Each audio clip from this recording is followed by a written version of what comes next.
Assalomu alaykum aziz yurtdoshlar. Bugun men pensiyasini bank kartasiga oladiganlar uchun juda muhim va ko'pchilikni xavotirga solayotgan masalani tushuntirib beraman. Bu mavzu faqat pensionerlarga emas, ularning farzandlari, nevaralari, qarindoshlari va ularga yordam beradigan har bir inson uchun kerak. Chunki bitta noto'g'ri harakat, bitta e'tiborsizlik yoki bitta tushunmovchilik sabab pensioner o'z puliga vaqtida kira olmay qolishi, kartasi bloklanishi, qarzdorlik sabab yechim izlab yurishi yoki firibgarlar qo'lga tushishi mumkin. Shuning uchun videoni oxirigacha ko'ring. Men bugun nima o'zgargani, kimlar xavotir olish kerakligi, kimlar bezovta bo'lmasligi mumkinligi, karta orqali pensiya olishda qanday yashirin xavflar borligi va eng muhimi, hozir nima qilish kerakligini oddiy tilda tushuntiraman. Kanalga hoziroq obuna bo'ling, videoga like bosing. Chunki bu ma'lumotni ko'rgan har bir inson kamida bitta yaqinini muammodan saqlab qolishi mumkin. Avval pensiya olish tartibi ko'pchilik uchun juda oddiy edi. Ayrimlar pensiyani naqd pul shaklida pochtachi orqali uyda olardi. Ayrimlar bank kassasiga borib naqdlashtirardi. Ayrimlar esa kartaga o'tkazib olardi. Keksa insonlar uchun eng qulay ko'pincha naqd pul edi. Qo'lga oldi, sanadi, uy xarajatiga, dori darmoniga, kommunal to'lovga ishlatdi. Lekin oxirgi yillarda bank kartalari orqali to'lovlar keskin ko'paydi. Pensiyalar ham ko'proq kartaga tushadigan bo'ldi. Buning yaxshi tomonlari bor. Pul tez tushadi, bankomatdan olish mumkin. Do'konda karta orqali to'lash mumkin. Uzoqda yashaydigan farzandlar mobil ilova orqali yordam berishi mumkin. Lekin muammo shundaki, karta orqali pul olish bilan birga yangi xavflar ham paydo bo'ldi. Birinchi xavf, karta bloklanishi yoki vaqtincha cheklanishi mumkin. Masalan, bank xavfsizlik sababli shubhali operatsiyani ko'rsa, karta ishlamay qolishi mumkin. Ikkinchi xavf, sud ijrochilari yoki qarzdorlik bo'yicha yechimlar sabab hisobdagi pul ushlab qolinishi mumkin. Uchinchi xavf, firibgarlar pensionerlarni aldab, SMS kodni so'rab, kartadagi pulni yechib olishi mumkin. To'rtinchi xavf, pensioner kartadan foydalanishni yaxshi bilmasa, pul qayerga ketganini tushunmay qoladi. Bankomatda xato qiladi. Kartani yuttirib qo'yadi yoki begona odamga ishonib pin kodni aytib beradi. Mana shu sabab bugungi yomon xabar shundan iboratki, karta qulay bo'lsa ham, karta orqali pensiya olish endi ko'proq mas'uliyat. Ehtiyotkorlik va hujjatlarni tartibda saqlashni talab qiladi. Pul kartaga tushgani bilan hamma narsa tugadi degani emas. Aksincha, pensioner va uning yaqinlari kartani, telefon raqamini, bank hisobini, qarzdorlik holatini va firibgarlik xavfini nazorat qilib borish kerak. Oldin ko'plab pensionerlar pulni faqat naqd ko'rinishda olgani uchun qarindoshlar, qo'shnilar yoki begona odamlar ularning bank kartasiga, SMS kodiga, mobil ilovasiga kira olmas edi. Ya'ni xavf ko'proq uyda pulni saqlash, o'g'irlik yoki adashtirib qo'yish bilan bog'liq edi. Hozir esa pensiya kartaga tushsa xavf raqamli ko'rinishga o'tdi. Telefon raqami kartaga ulangan bo'ladi. SMS kod keladi. Mobil ilova ishlaydi. Bankomatdan pul olish uchun pin kod kerak bo'ladi. Do'konda to'lov qilganda karta ishlatiladi. Internet orqali to'lov qilinsa, kod so'raladi. Bu tizimni yaxshi bilgan odam uchun qulay, lekin yosh katta, ko'zi yaxshi ko'rmaydigan, telefonni yaxshi ishlata olmaydigan inson uchun bu qiyin bo'lishi mumkin. Masalan, bir pensioner har oy 1.200.000 so'm pensiya oladi. Pensiya kartaga tushadi. U bankomatga boradi. Yonda tanimagan bir odam ona men yordam beraman deydi. Opa ishonib kartani beradi, pin kodni aytadi. O'sha odam bankomatdan 1.200.000 so'mni yechib beradi. Lekin oldin 200.000 so'mni yashirib olib qoladi yoki boshqa operatsiya qilib yuboradi.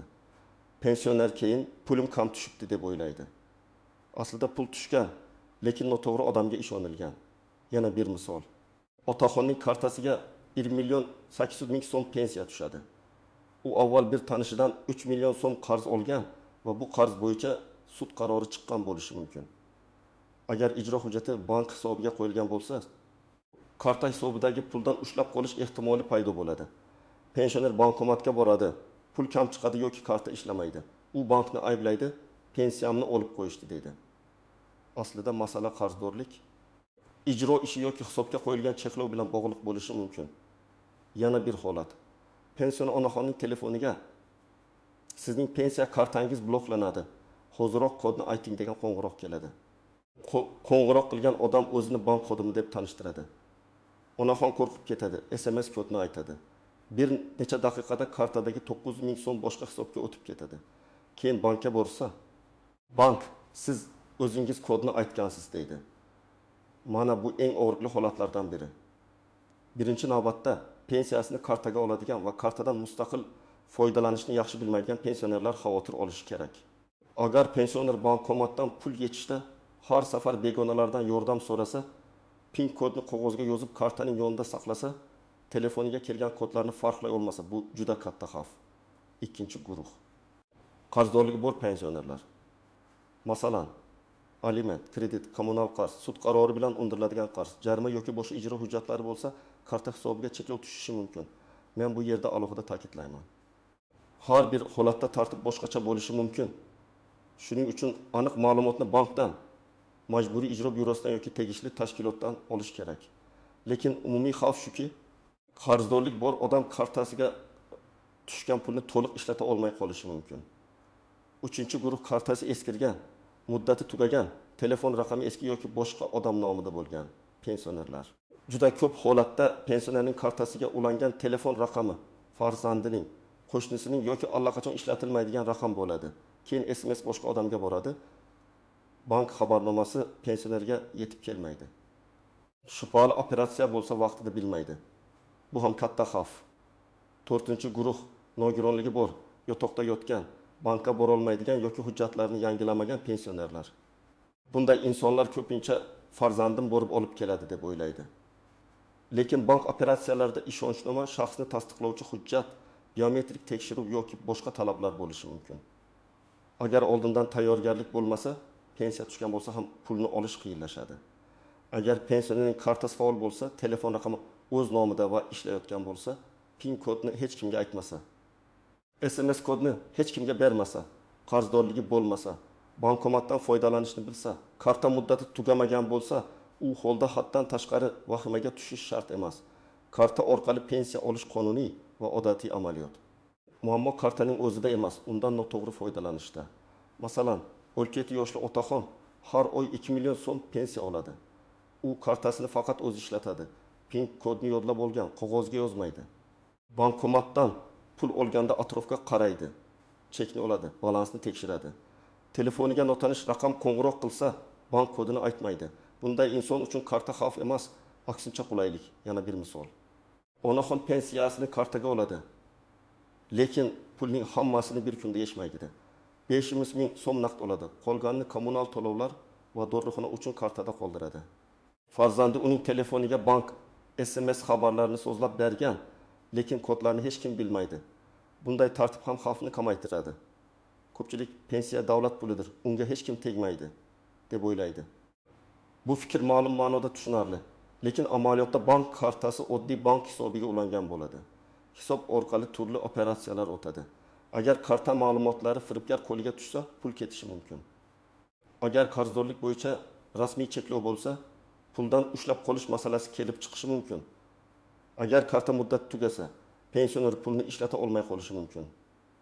Shuning uchun men pensionerlarning farzandlariga alohida murojaat qilaman. Ota-onangiz kartaga pensiya olayotgan bo'lsa, pul tushyaptimi? Demak, hammasi yaxshi deb beparvo bo'lmang. Oyiga kamida bir marta kartaning holatini tekshirib bering. Karta muddati qachon tugashini ko'ring. Telefon raqami to'g'ri ulanganmi? SMS kelyaptimi?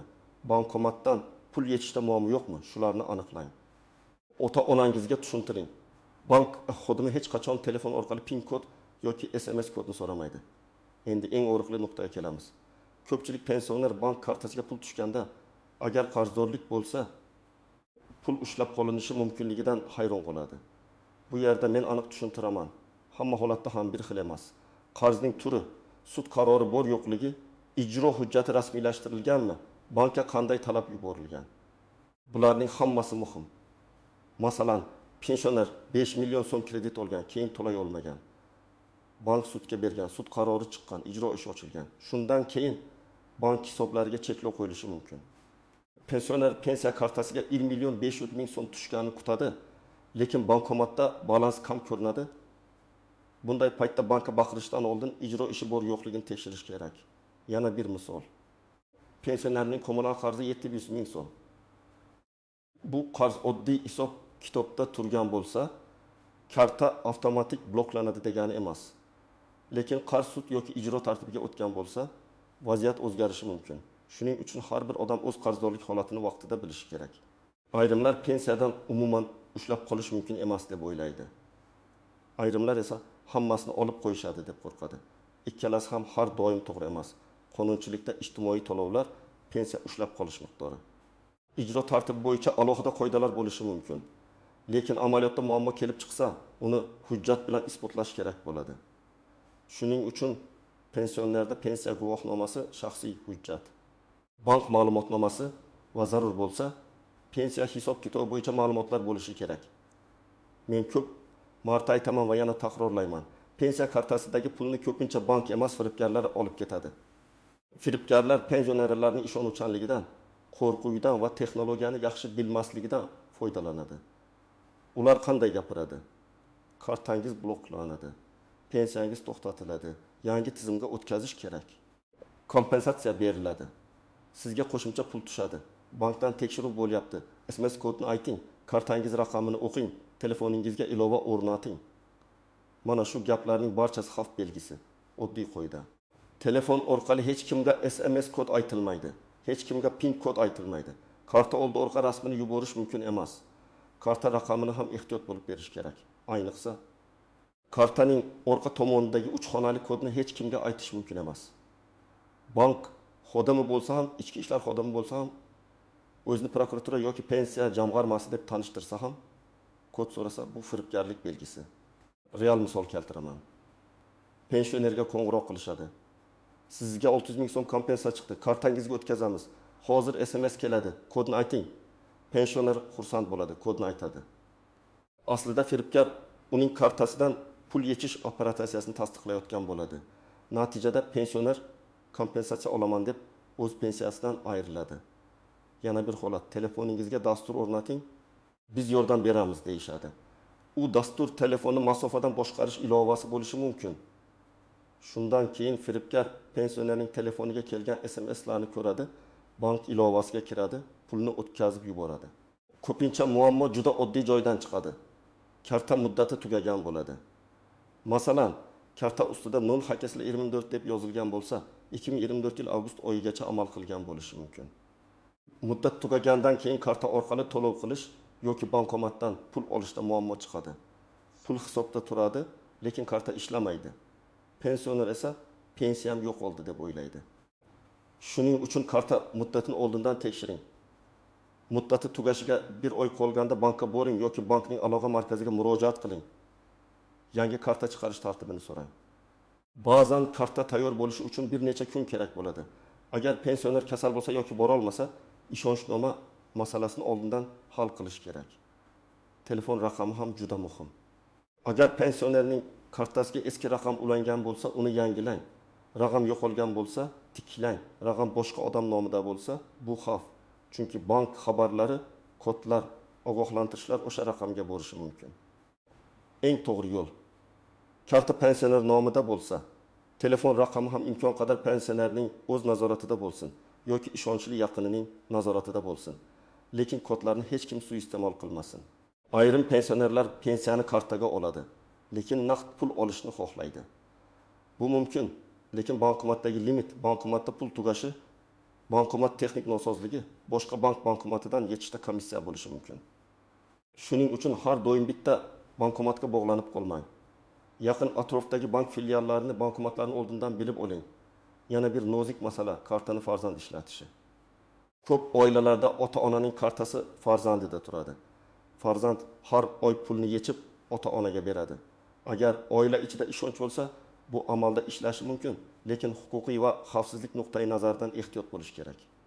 Karta egasi pensioner, PIN kod, SMS kod va pul ustidan nazorat pensionerning o'zida bo'lishi kerak.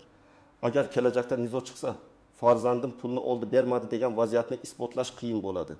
Yana bir istisno. Yotoqda yotgan pensioner. Bunday holatda rasmiy ishonchnoma rasmiylashtirish kerak bo'lishi mumkin. Notarius, mahalla, bank, pensiya bo'limi tartiblari bo'yicha aniq maslahat olish zarur. Ba'zi hollarda bank xodimini uyga chaqirish imkoniyati, mobil xizmat yoki vakil orqali xizmat olish tartibi bo'lishi mumkin. Buni oldindan so'rab bilish kerak, pensiya tushgan kuni muammo boshlanganidan keyin yugurib yurish qiyin. Yana bir ko'rinmaydigan masala. Karta hisobiga begona pul tushishi. Masalan, kimdir adashib pul o'tkazib yubordi yoki pensionerning kartasidan savdo qilish uchun foydalanishdi. Bu ham xavfli. Pensioner kartasiga faqat o'ziga tegishli pul tushgan ma'qul. Begona odamlar ona kartangizga pul o'tkazib turay, keyin olib berasiz desa, rozi bo'lmang. Chunki firibgarlik, noqonuniy pul aylanishi yoki qarz nizolari kelib chiqishi mumkin. Endi eng muhim qism, hozir pensioner va uning yaqinlari nima qilishi kerak? Birinchi qadam, kartani tekshiring. Karta muddati tugamaganmi? Karta ishlayaptimi? Bankomatda balans ko'rinadimi? Do'konda to'lov o'tadimi? Shuni bilib oling. Agar karta ishlamayotgan bo'lsa, bankka boring. O'zingiz bilan pasport yoki ID karta, pensiya hujjati, bank kartasini oling. Ikkinchi qadam, telefon raqamini tekshiring. Bankka ulangan raqam qaysi raqam ekanini aniqlang. Agar raqam yo'qolgan bo'lsa, almashtiring. Agar SMS kelmayotgan bo'lsa, bankdan SMS xabarnoma xizmatini tekshirtiring. Telefon doimiy ishlashi, SIM karta faol bo'lishi kerak. Uchinchi qadam, PIN kod va SMS kod xavfsizligini tushuntiring. Uyda katta harflar bilan qog'ozga yozib qo'yish mumkin. PIN kod va SMS kod hech kimga aytilmaydi. Bu oddiy tuyuladi. Lekin pensioner har kuni ko'rib tursa, eslab qoladi. PIN kodni kartaning yonida saqlamang. Kartani boshqa odamga berib yubormang. 4-qadam qarzdorlikni tekshiring. Agar pensionerning krediti, jarimasi, kommunal qarzi, sud qarori yoki ijro ishi bo'lsa, uni yashirmang. Bankdan hisob bo'yicha cheklov bor yo'qligini so'rang. Majburiy ijro byurosi yoki tegishli tashkilotdan ma'lumot oling. Agar ushlab qolish noto'g'ri bo'lsa, ariza yozing. Pensiya ekanini tasdiqlovchi hujjatlarni ilova qiling. 5-qadam, bankdan yozma ma'lumot oling. Agar kartadan pul ushlangan, bloklangan yoki tushunarsiz operatsiya bo'lgan bo'lsa, faqat og'zaki javob bilan cheklanib qolmang. Bankka ariza yozing. Arizada sana karta raqami, oxirgi 4 raqami, muammo mazmuni, qancha pul tushgani, qancha pul yo'qolgani, qaysi operatsiya tushunarsiz ekani yozilsin. Arizaning qabul qilingan nusxasini oling. 6-qadam. Firibgarlik bo'lsa, darhol harakat qiling. Agar SMS kodni aytib qo'ygan bo'lsangiz yoki kartadan pul ketganini ko'rsangiz, birinchi navbatda bankga qo'ng'iroq qilib kartani bloklang. Keyin ichki ishlar organlariga ariza bering. Telefon raqami, qo'ng'iroq vaqti, firibgar aytgan gaplar, SMSlar, pul yechilgan vaqt hammasini yozib qo'ying. Vaqtni boy bermang, chunki birinchi soatlar juda muhim. 7-qadam, yaqinlaringiz bilan kelishib oling. Ota-onangiz yoki buyingiz, bobongiz bankka yolg'iz bormasin. Ayniqsa bankomatdan katta summa yechmoqchi bo'lsa, lekin yordam beradigan odam ishonchli bo'lsin. Begonalarga kartani bermang. Bankomat yo'lida shoshilmang.